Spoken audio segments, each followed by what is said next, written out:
Welcome to Puzzled Parents. I'm so happy that you come to join us today. We're going to share some amazing tidbits and tips you're not going to want to miss today. I have a very special guest. This is Rupa. Rupa, welcome to the show. Please tell our guests what brought you here and what brings you to the autism community. Thank you, Susan. Thank you for having me here with you today. What brought me into the autism community, this happened in 2004 back in Birmingham, Alabama, when I first started my journey in the United States. I started working for a psychologist, Rebecca Dossett, and she has inspired me in every way. She's taught me to honor diverse thinking patterns instead of changing them. And there's been no looking back since then. It's taken me to Birmingham, Boston, Canada, and now Austin, Texas. So it's been fun. Great. It sounds like quite an adventure. Indeed. Yes. And I love the way that you kind of entered the autism world. It seems like it was kind of unexpected. And then you kind of got in there and just kind of fell in love with it. 100% Susan. Absolutely. Yeah. And honestly, everybody I have worked with, be it a 2 year old or a 65 to 70-year-old individual, I worked with the entire lifespan. And each and every one have been my best teachers. Everybody teaches me something new. And as we all know, no two people are alike. That's It's been a very humbling experience, and there's still lots more to learn every day. So, what would you say is the biggest lesson that you've learned from your neurodivergent clients? It's a good question, a big question. The biggest lesson I've learned is listen, let them be your teachers. I know I'm repeating myself, but to elaborate on that, everybody's journey is very unique. And listen to them, understand where they're coming from. Sometimes it's beyond just the scope of autism or neurodiversity. The other thing is the clinical model, whether it's ADHD or autism, Susan, is really focused on deficits. And that's kind of how I started my journey too, is deficits. And this is not okay, that's not okay. How do we change this, or how do we fit the framework? So I think my biggest lesson is it doesn't have to be that way. Yes, there are challenges, just like all of us, but there is a much better way of working around this. Focus on these stories, these trends, there's lots to celebrate, and that really flips the narrative. And I think that would be my most honest answer, Susan. I love that. It's all about perspective. And in the autism world, we have that saying of viewing the world through Aspie eyes or Asperger eyes and just Yeah, learning to look at situations in the world the way that the neurodivergent people do. And I know for myself, with my daughter, it really opened up a whole new adventure for me, a whole new life where you really, once you see it, you can't unsee it. exactly.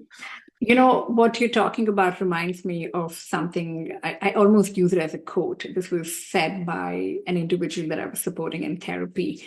He said, "Hey, Rupa, I want to tell you something.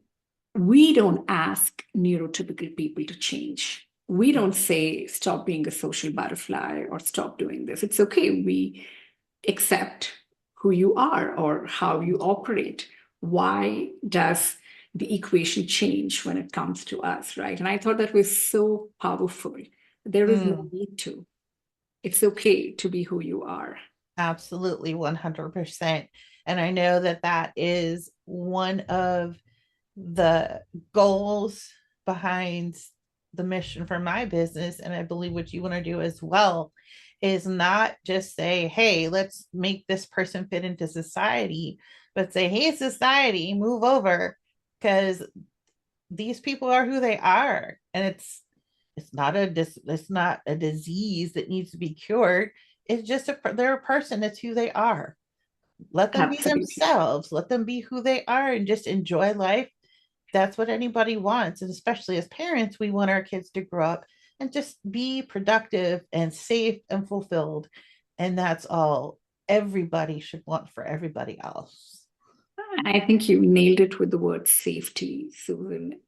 It's such a important quintessential thing for all of us to operate, whether it's within our house, school, work, or even getting out of my house to walk my dog, right? If I don't feel safe, that particular aspect is so important, and that comes with honoring dignity. It's okay to be who we are. Yes, I use the old adage of it's like trying to fit the square peg in the round hole. Yes, We need to stop trying to shave the square peg down and just make some square holes. absolutely. I don't know if I would want to change who I am. If somebody worked very hard to essentially change some of my core beliefs or my neurological makeup, most importantly, that would be very distressful for me. Absolutely. There's nothing wrong with who we are. Indeed. Just live and Absolutely. let live. Let everybody be who they are. So let's move more towards caregivers from a caregiver perspective. We talked about seeing the world through Aspie eyes. And I know for myself as a mom who raised a daughter with autism, that that's an amazing thing. But we do Mhm. still have the job right now, anyway, of trying to help our child fit into society because we don't have those square holes yet. We still have the round holes for the Mhm. square peg. And so trying to balance pushing them to progress to a point where we know society is going to accept certain parts of them they need to in order for employment and things like that versus not pushing them so hard that you push them away. Right.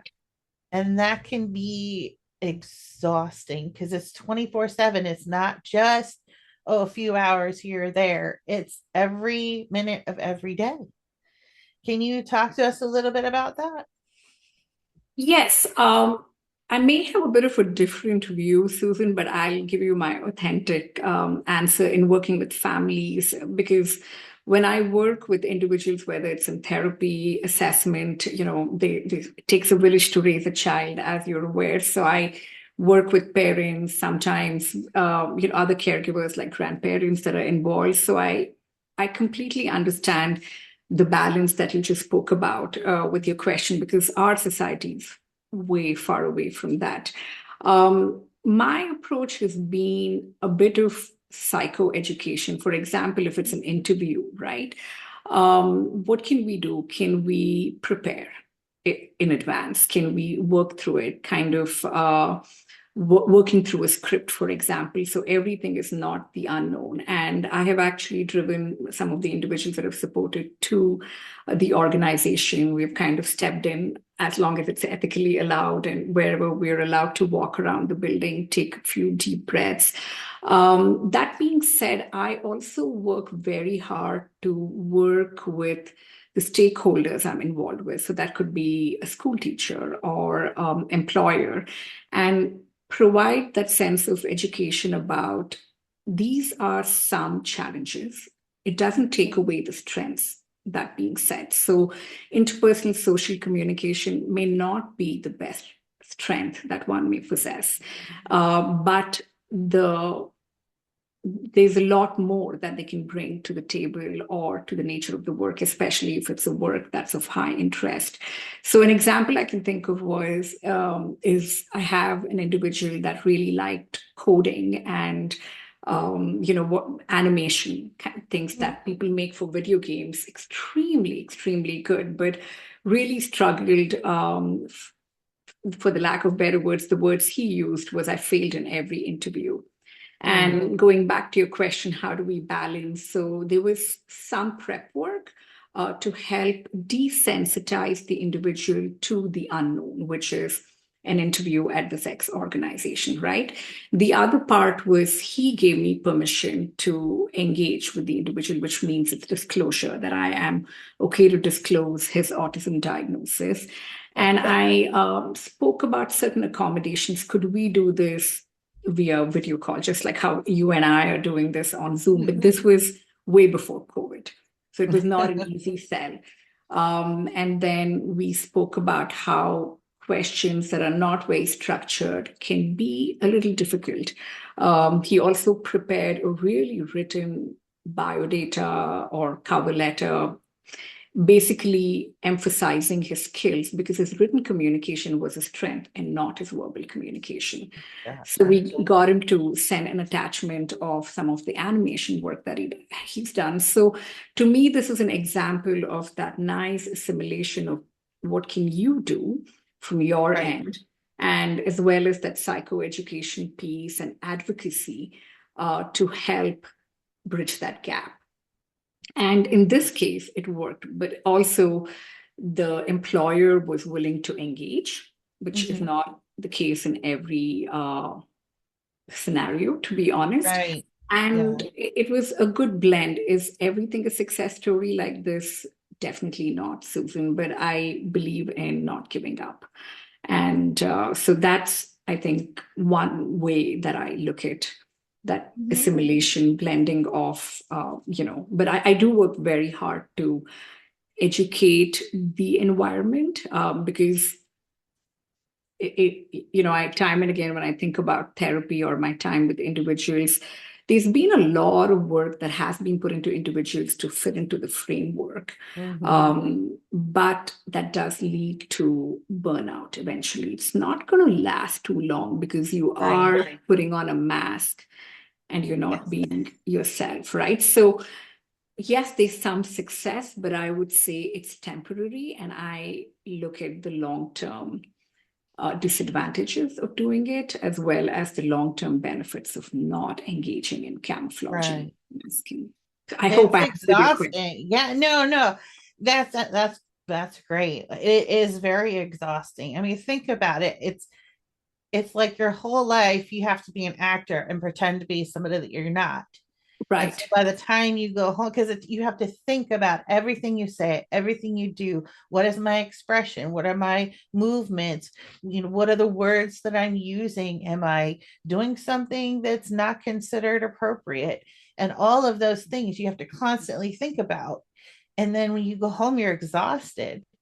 I know exactly. thinking about when I was in school and things like that. And if I had an exam coming up and you sit there and you take the exam and it's a 2 hour exam. And when you leave, you're just exhausted, even though all you did was sit in the chair. It's that brain power. Absolutely. Yeah, it's brain drain. And you brought up some really good points in terms of, just the consciousness that they have to operate with. And Tony Atwood, whom I'm a really big fan of, Susan, he summarizes it really well. He says that people on the spectrum or neurodivergent individuals, they use their intellect and not their intelligence to navigate these social scenarios. And that can become very exhausting. You're working at 10 to the power of a million, right? It's not intuitive. So you're using your intelligence to say, okay, now how am I going to fit into this conversation? How do I sustain this friendship? And then there's a lot of post conversation analysis, which many of my individuals would talk in therapy. I don't know if what I said was right. How did I come across? And did I say something wrong? Was I misconstrued, or did I misunderstand what was said to me? So it is so exhausting.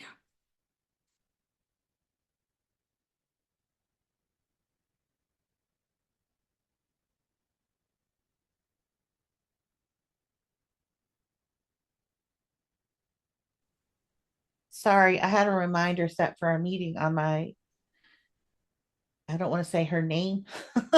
And she was going It's off. all I'm like, good. ah, ah. I will It's be okay. editing that part out. Don't even worry. It's all good. That's the beauty of these video calls. That's right. It's not live. We can edit it. Yeah.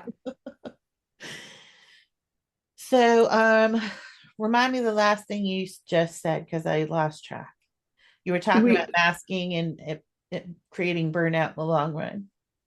Right. We're talking about masking, creating burnout in the long run. And I was just talking about how Tony Atwood speaks about using your Right. intelligence to navigate social situation and not your intuition. And what also happens, Susan, is there's a lot of post-conversation analysis.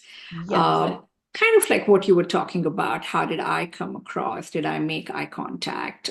Did I misconstruct what the individual told me, or was I misconstrued because of the way I came across? And, often many of my individuals would talk to me about, Rupa, I think I spoke too much about my interests. I went on and on about Dungeons and Dragons, and maybe I should have stopped, but I feel really worked up. I couldn't sleep all night if I spoke too much about this particular character in Dungeons and Dragons, right? Just as an example. So Right. there is so much that happens and differences in communication styles. And something that stands out, Susan, again, quoting or not, kind of summarizing what an individual told me is he said, Rupa, every single time I'm at work and I'm in a board meeting, I have to utilize filter theory. And I asked him, what do you mean? What is filter theory? And he said, I have to filter out shadows, reflections, background lighting, people fidgeting with the pens, lots of information overload in conversations, which, according Yeah. to him, could be conveyed in a more simpler manner, inflections in tone and pitch, and possibly the perfume of somebody that's sitting a couple of rows ahead, but is really strong. So you can only imagine the amount the individual is working hard to process what's happening and what happens as he or she walks out of the boardroom. And then they Yeah. come back and they're exhausted and can't, just want to sleep, keep the blinds dark, keep the room dark, and just rest it out. And quiet. Yeah. Yes. I can remember many times when, let's say, my daughter went to a birthday party or something, and she would come home and sleep the rest of the day. And sometimes it would carry over into the next day. And it's amazing to me. The autistic people and individuals should really be commended for all that they have to do. It's just unbelievable to me. And they do it and they do it well. Yes, they're heroes without capes. The caregivers are heroes without capes. And it's not an easy ordeal at all, Susan. And I remember sometimes too, and this has always stuck out in my mind, where the individual can get so good in situations and with a certain routine and different things that you almost kind of forget that they have special needs. Right. So I would get, if my daughter was doing good for an extended time, you just kind of move on with life. And then something happens and there's a challenge or meltdown or a stumble. And you have to go, oh, that's right. She has Exactly. special needs. This is what she needs. I share Right. this example a lot Yeah. when my daughter can drive, Mhm. and I I wasn't able to drive. I'd broken my ankle, so she had to drive, and we were following my husband down to the repair shop. I said, just follow Thomas. He knows where he's going. Right. And so we're driving down the road, no problem. And we get to this T intersection with the main highway, big 4-lane Mhm. highway. And my husband pulls out and goes, and my daughter just blows the stop sign, Right.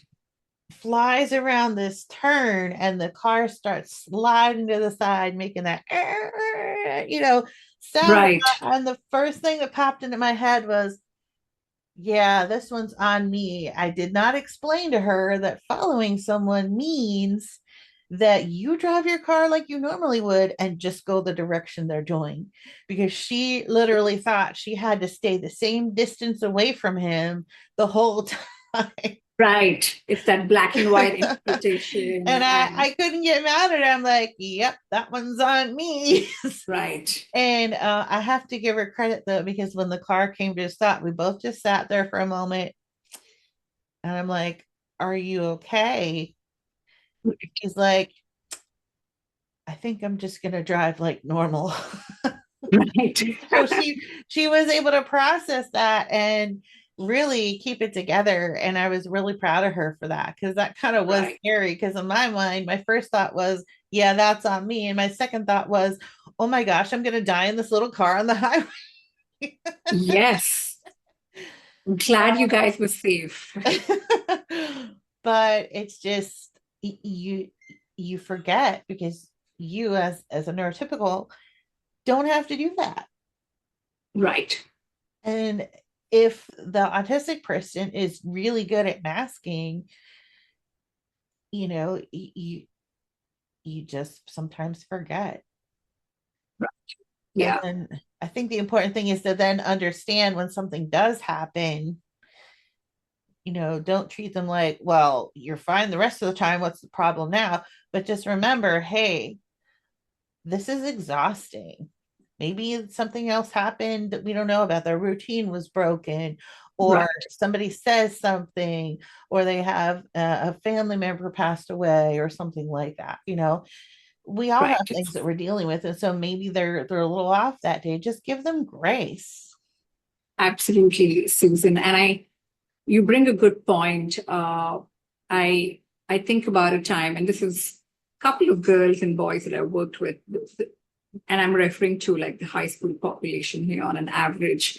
Something they often talk about is they come home. High school is an interesting time in everyone's life, lots of demands, lots to keep up with. And they come home, they need to go to a ballet class or choir or other activities outside of school. And often these kids have spoken to me about, oh, my teachers call me lazy, defiant, unmotivated, not interested. I'm not pushing myself enough. And it's unfortunate that those are the labels that they carry with them.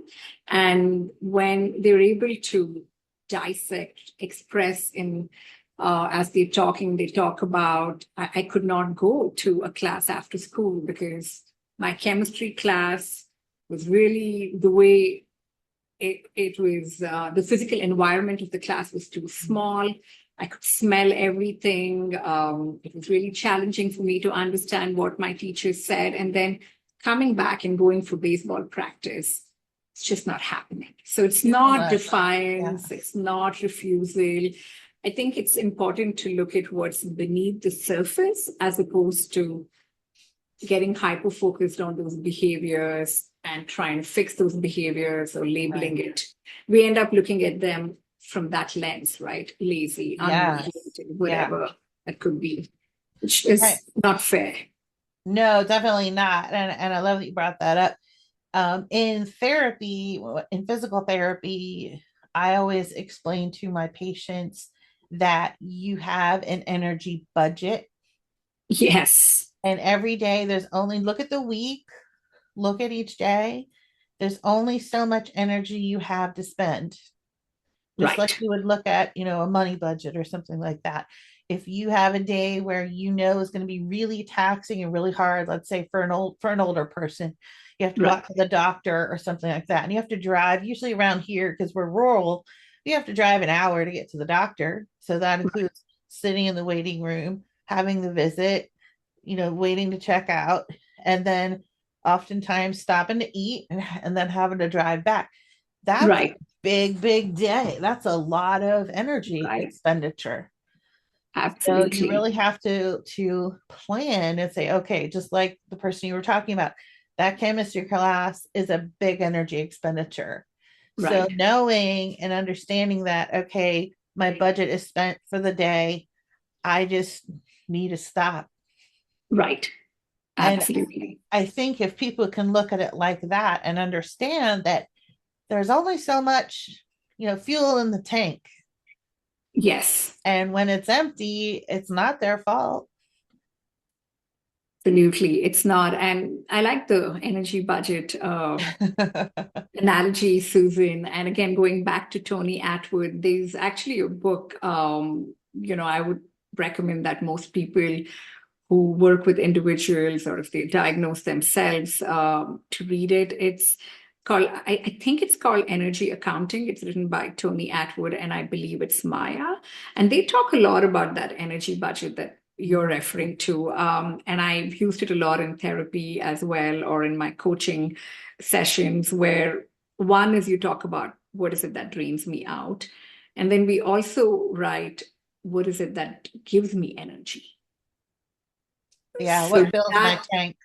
what exactly? So we try and again shift the narrative to how do we focus on this? And again, what is not filling my tank? How do we reduce it? How do we Mhm. intersperse breaks and those rest periods so you have that time to decompress, right? I think that's great, and it's simple. I like the simplicity of the approach, Yeah. and I also like it because it's not it's not a cookie cutter way. There's nothing rigid about it. You can really work around the individual and what works for them, right? And it removes Right. that rigidity piece. Well, and what I love about it too is I'm a visual person. So for me, in my mind, it's definitely something you can turn into something visual that they can then use as a tool, because not everybody can keep track of everything in their head.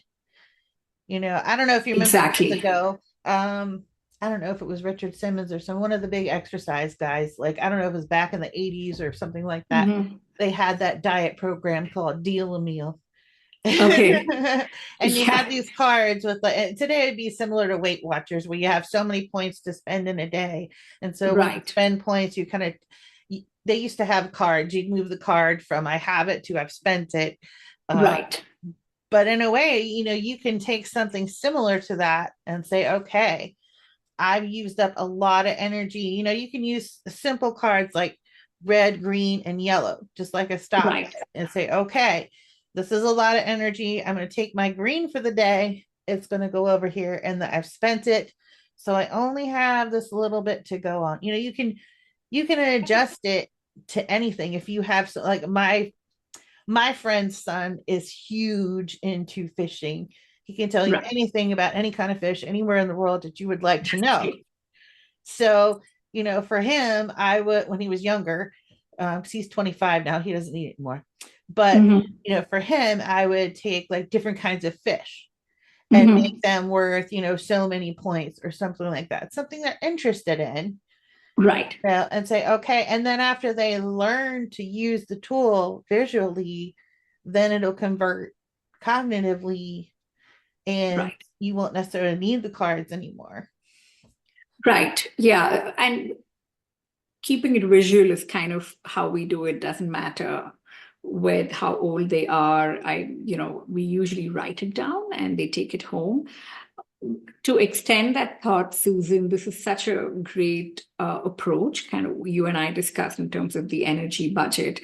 What we need, though, in terms of it can't stop with the individual. We need other people, the other stakeholders, to also understand that this is important, right? Because so Absolutely. many times we can help the individuals we support to recognize and utilize these tools, but it's not always met with a sense of people agreeing to this or understanding the why of this, right? Right. It's a very Mhm. productivity based world, and I understand it, the purpose of it, but you can get productivity with some breaks and rests and with minimal interpersonal social communication at work or school, right? It doesn't have to be that cookie cutter framework Exactly. everywhere. So we need the larger community, whether it's teachers at school or preschool teachers or employers Mhm. transitioning time. We need a lot of people to respect and honor why this happens and how can we accommodate them. Yes, yes, I love that. That carries over into so many things. I know that even some sheriff's departments and police uh, units are offering some training on autism. I would love to see a whole lot more of that. I really Yes. would.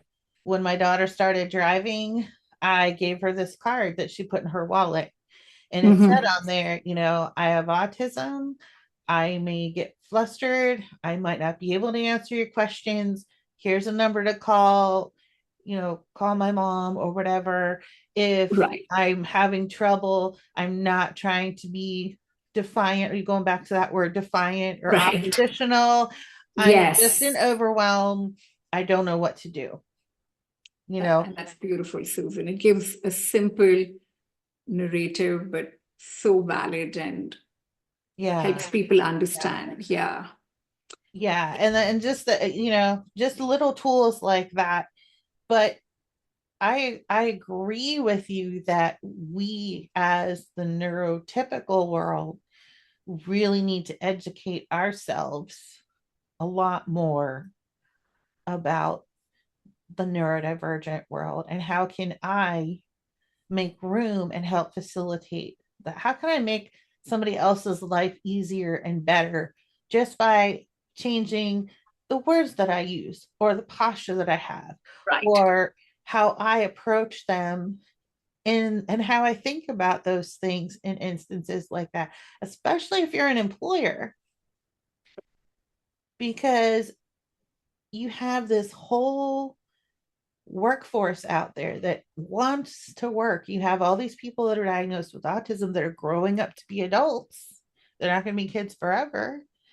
And so, especially after COVID, people were, oh, nobody wants to work, nobody wants to work. And I'm going, yes, they do. There's a whole population right here. yes, All you have to do is yes, learn how to plug them into your business by tweaking a few little things. And voila, you have a workforce that's happy to be there, that wants to succeed, that wants to be productive, wants to be fulfilled. If you right. just flip those lenses Yeah, and just see it from a slightly different perspective. Now, not every job is necessarily going to be a good fit. absolutely. Yeah, Just like neurotypical people, you have to find the right fit for the right person, but don't exclude somebody, right out of the gate just because right, they have a diagnosis. That was so heartbreaking for me because my daughter wanted to work and we live in a small town, small community. And after a right, while, she just gave up. She said, nobody's going to hire me anyway because I have autism. So what's the point of even going out and trying? right. And you try and encourage her, but that's how do you undo that damage when it's already done? That is heartbreaking, Susan. It's, and what your daughter is telling is the authentic truth because Mhm. she knows what she's good at, and there's trial and error, right? Like you've tried, you've applied, you've tried your best, and not being able to secure a job. It is heartbreaking. It's got nothing to do with your daughter's intelligence or Mhm. capacity or capability of working. It is the worldview and that sense of acceptance and making those. I mean, very often when I've written accommodation letter requests to organizations, and I think back about it or review it on a given day, Susan, I realize that it's actually not a lot. It's not that I'm writing 10 pages. Mhm. It's minor tweaks here and there, and it can go a long way. But it's it's helping people understand the why you can do that. But the hope is the stakeholders, whether it's an employer or a teacher, is able to see that. And they have a person who's going to work very hard and do a really diligent job at what they have to, perhaps way more than so many other people. Right. And I think another key piece is understanding how that person communicates because they may not be able to communicate what they're feeling at that time. They might not be Mhm. able to name it, but they might be able to tell you, or someone like yourself might be able to share for them that when you see X, Y, and Z, it means Mhm. they're feeling this way, and this is what they need at that time. I know I keep going back to my daughter, but that's where my lived experience comes from her. And I know there were Please. times where My ex-husband and I, of course, were divorced. I raised her by myself since she was 8 months old. And so there would be times where he canceled a lot and didn't call. And I knew it would bother her, but she couldn't say, this is what's wrong with me. This is why I'm behaving this way. This is why I'm lashing. I say lashing out. She was a very good child. I can't complain, but for her, it was her way of lashing out. Right. Yeah. And so there were times where I would just dial my ex-husband's number, hand her the phone, say, here, talk to your father. Right. Here, call your half sister.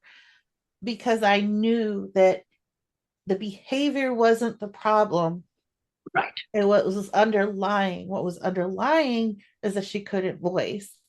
I miss my dad. I wish he would call me. Why doesn't my Right. dad want to talk to me? All those things boiling underneath the surface. That if somebody Absolutely. outside looking in would only see the behavior and Right. not that underlying cause that was fixed with a 2-minute phone call. Exactly. There's so many factors, right? Like somebody who commits and says, I'm going to pick you up at 2 o'clock, for example, but doesn't show up. There's no notification. It is very distressful. And you're 100% right, Susan. The focus becomes the behavior. The focus becomes, okay, how do we stop it? How do we, I've heard words like, I think early on in my work, like cessation of behaviors, elimination, and things like that. And it's heartbreaking. There's so much more to work with that's beneath the surface that needs to be addressed. I think of this time where one of the individuals that I supported, she was fired from her job. Just a Mm, bright girl. And and what led to it was nothing to do with the productivity or quality of work. What she mm, didn't participate in all the social aspects. And incidentally, she worked in a place where there were tons of it. And she could not go to every boardroom meeting. She was asked to present. So what's interesting is she did so well. She climbed up the ladder really quick because she was so good. But the work that she did was more solitary in her cabin. But as you climb up, then there's more interpersonal social connections, more right. meeting management level, all those other paraphernalia that come with it. And that's when stress started building up, the burnout, masking. She tried to increase but couldn't camouflage Right. anymore. And her withdrawal, her challenges with maybe presenting to about 20, 30 people, not going out for coffee, and all these fancy lunches and dinners. That actually led to her losing her job. They feel like she was Yeah. incapable, and it was a very sad letter that was written at termination. But Mm, that's, I think, the unfortunate outcome when you don't fit into a social world, right? And but yes. it all worked out. She ended up going into research and doing something that she really liked. We worked very hard to be in an environment that's better suited for her.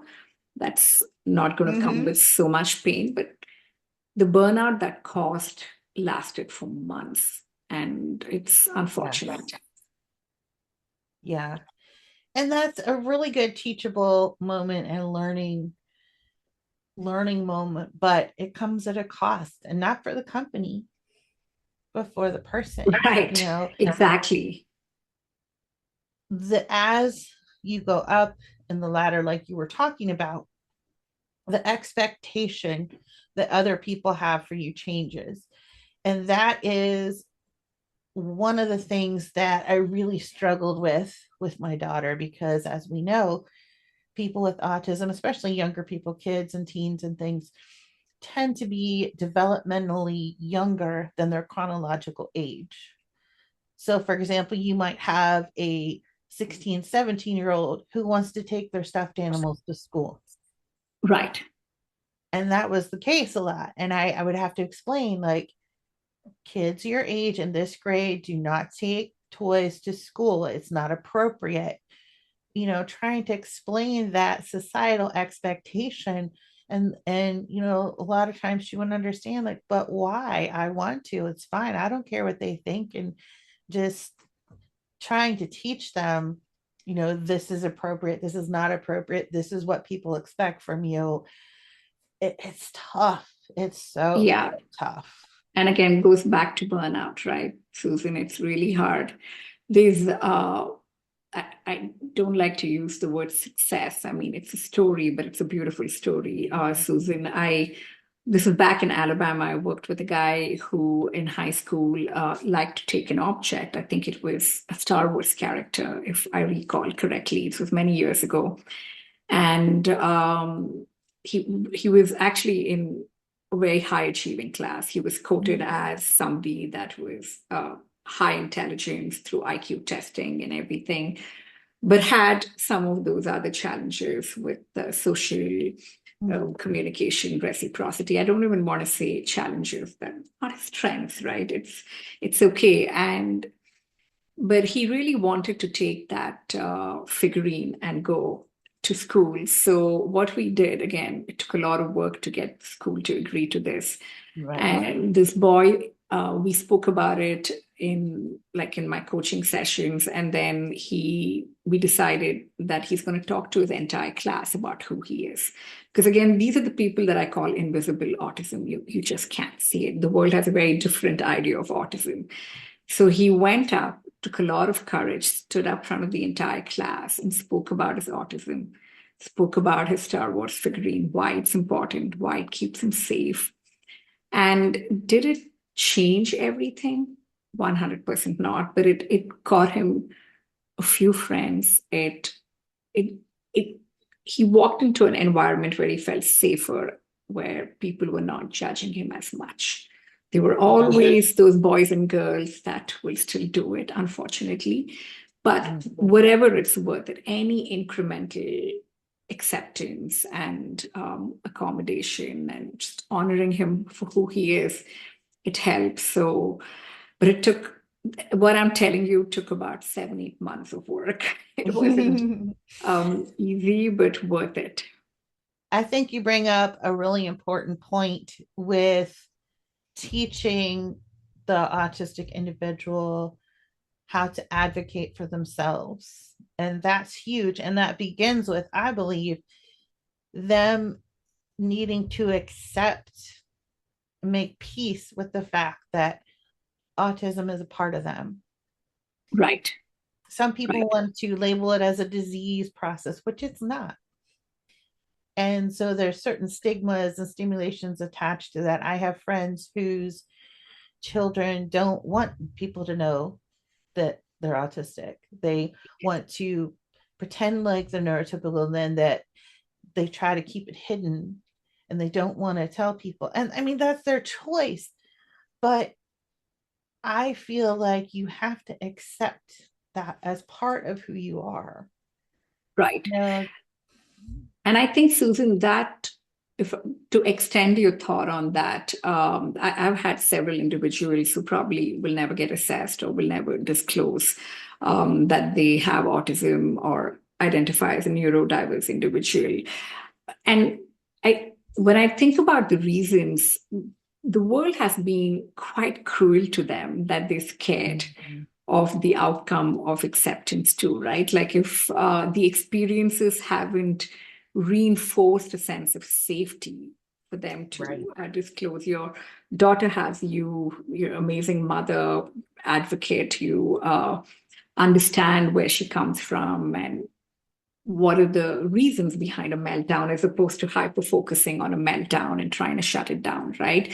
But there are many individuals that just don't have any piece of that support, be it at home or school or any environment that they have grown up in. And I think that leads to that sense of fear and shutdown of kind of almost traumatic, like it will never be accepted. And so a lot of it is also, I think, driven by the environment, which leaves the hope is the individual finds more people who can empower them and give them that sense of safety to say it's okay.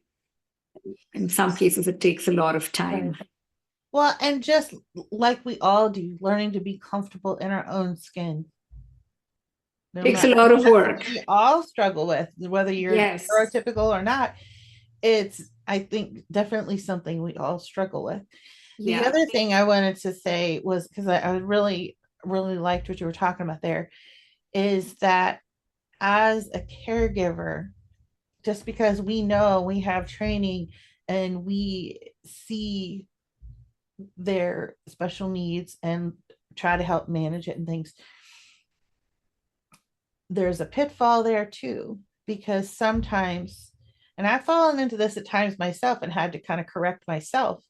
Sometimes you find yourself focusing on the autism and losing sight of the individual, the person. It's such a fine line, because if you're so used to advocating and try,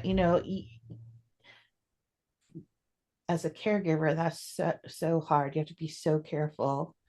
And Right. we're not perfect. We're just people. We're gonna make mistakes. And And yeah. And Susan, just something, I mean, you're a hero, and a lot of what happens in the journey is, again, that advocacy comes from a world that's so not accepting that you end up wearing that hat too, right? Like, that's not always the agenda, or that's not the intention, but there's so many things, like you talk about the job market for your daughter, or perhaps things at school when she was younger.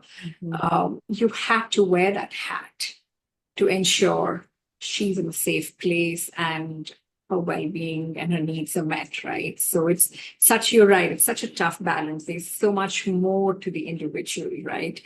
yeah, Just like tomorrow, if I have clinical depression or I'm diagnosed with type 2 diabetes, I wouldn't want to be introduced as me, Rupa, with clinical depression, or right. with type 2 diabetes, Rupa. That's not my, Yes. it's something that defines a part of me that needs some care and management, and it's okay. There's more to me beyond that. Yeah. Exactly. And you bring up an excellent point, and I was kind of thinking that earlier as we were talking, that it is just a part of who they are. And being in healthcare, it's a lot more accepted, the things you're talking about, like a diabetic, Right. not identified by that. But why are you not identified by that? Well, Right. that's because there's been so much education and teaching, and the next generation coming up understands it a little better and better and better as the generations go along. The society changes. Years ago, that did used to be a label. Now it's not. Right.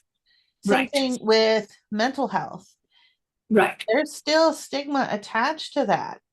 Yeah. But you break your arm, you go to the orthopedist. You have depression, you go to the person that can treat that. To me, Right. it's as simple as that.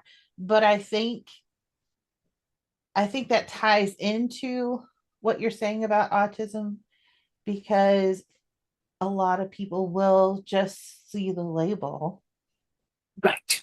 oh, you've gone to a mental health therapist, you must be crazy. That's for Right. crazy people. Right. Well, no, no, it's not. Same thing. I think you get what I'm saying there. But Absolutely. Yeah. the more we talk about, that's the purpose of this platform. The more we talk about these issues and we educate as many people as possible, the more it's going to change. Is it going to happen overnight? No, but it'll happen over time. And I think for the next generation coming up, they're going to have it a little better and a little better and a little better.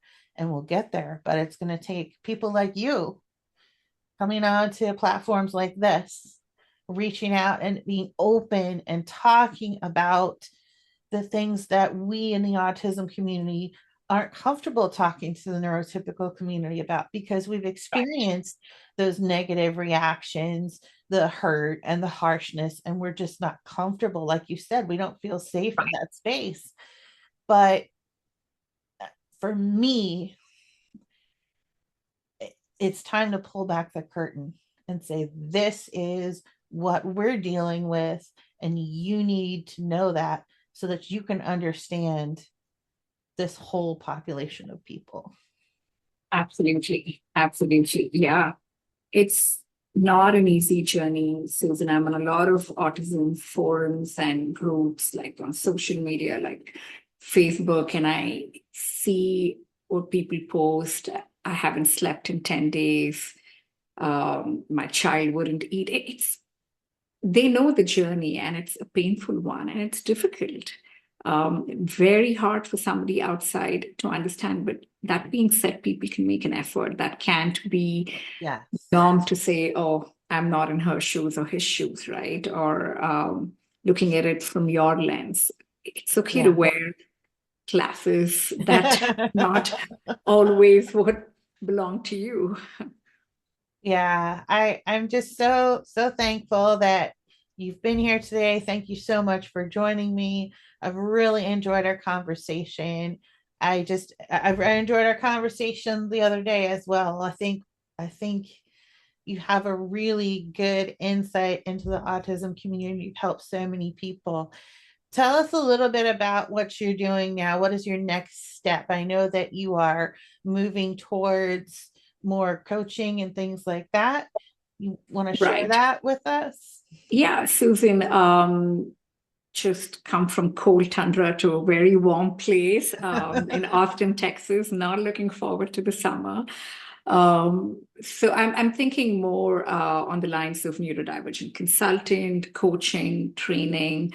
I've done quite a bit of this, but kind of shifting from that clinical to practical, that blend of both, because you need both. Clinical is great, but there's a lot more that happens in real life every day, navigating that transition. So that's where I'm thinking, hopefully, my journey would take me here. Excellent. So we will have a way for you to reach out to Ms. Rupa if you'd like to talk to her further. We'll find that in the description of the podcast. So thank you so much for joining us today, Rupa, and thank you so much, audience, for stopping by to hear what we have to say. We appreciate you. We're here for you, and have a wonderful day. Thank you, Susan. Take care.